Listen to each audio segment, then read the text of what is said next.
Echoes of Betrayal by Japi, Mazwi. Chapter 16. Crossing the River of Teeth. January 29th, 2008. We came upon the soldiers guarding the rusted bones of the old Limpopo River Bridge. Everything in 2008 looked like it had been peeled from the skin of a dying world. Even the new bridge could be mistaken for the old. Concrete crumbled, steel curled with rust. Hope hung from the rafters like forgotten laundry. The soldiers, like the police, the immigration officers, the nurses, doctors, and Comrade Moment of Madness himself, had learned to live off desperation.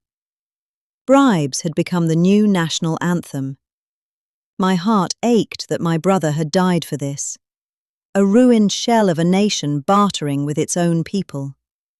The escorts bribed the soldiers with our last notes, currency meant for the immigration officers.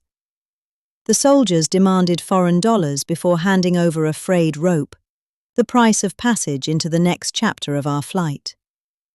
Joe explained the rope was not for climbing but for survival. The railway bridge ahead had been broken by floods. The final stretch toward South Africa had vanished into water.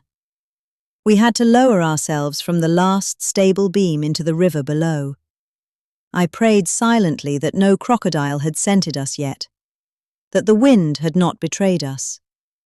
We walked along the narrow rails, high above the hungry darkness, where the river snarled and whispered. My heart galloped like a fugitive in my chest. No one could see that it had already escaped my body, pounding between my teeth with every trembling step.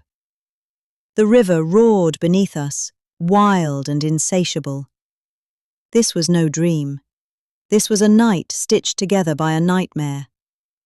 At the bridge's end, Joe looped the rope around his waist and began the slow descent, a cautious spider easing itself into the void.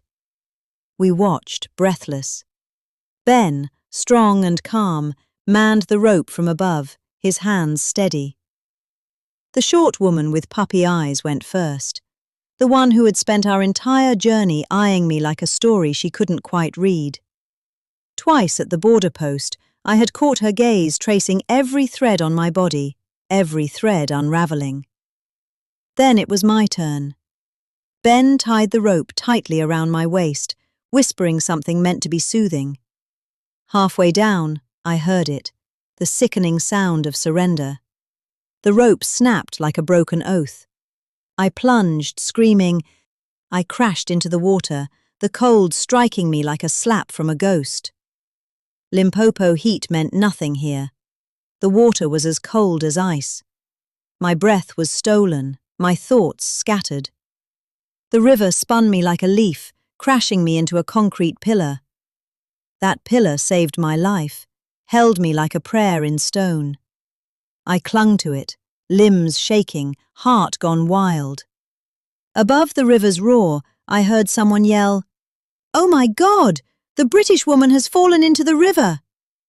I thrashed and gasped, too afraid to leave the pillar.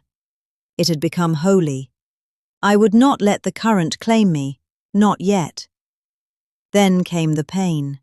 Something seized my left leg, tight, crushing and alive, a vice from the deep.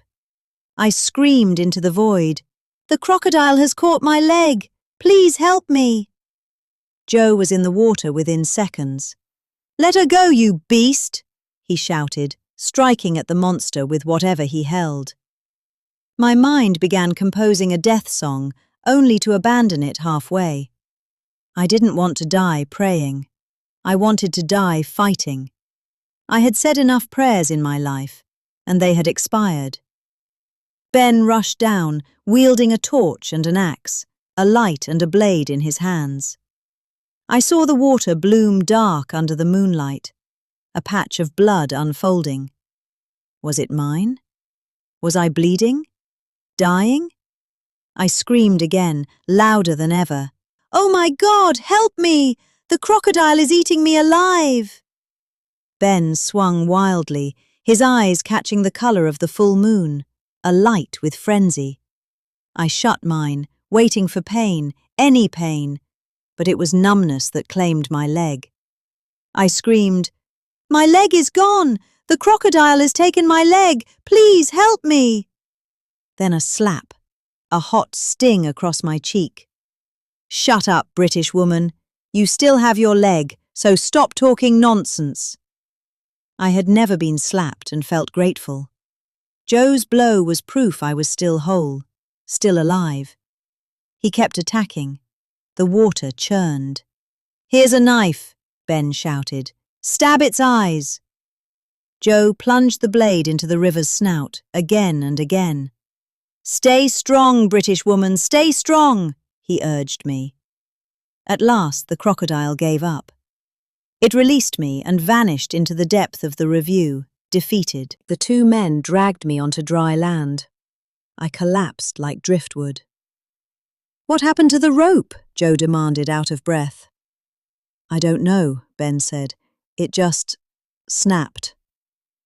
The others gathered around me, silent and shaken. One man paced like a priest at a graveside, muttering to himself.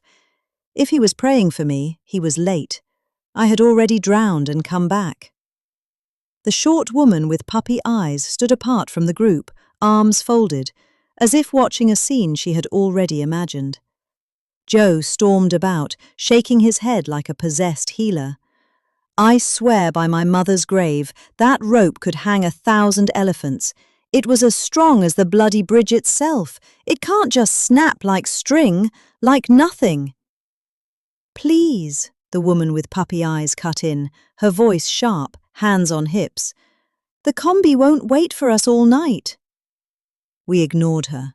Joe ripped off his shirt, wrapped it around my mangled leg, and tied it tightly. I tried to stand, but pain stabbed through me like lightning. My knees buckled. The earth rolled and then vanished. Darkness took me. Every betrayal leaves an echo. Chapter 17 is coming next. Get your copy of Echoes of Betrayal on Amazon and Gumroad. Subscribe, and I'll see you in the next chapter.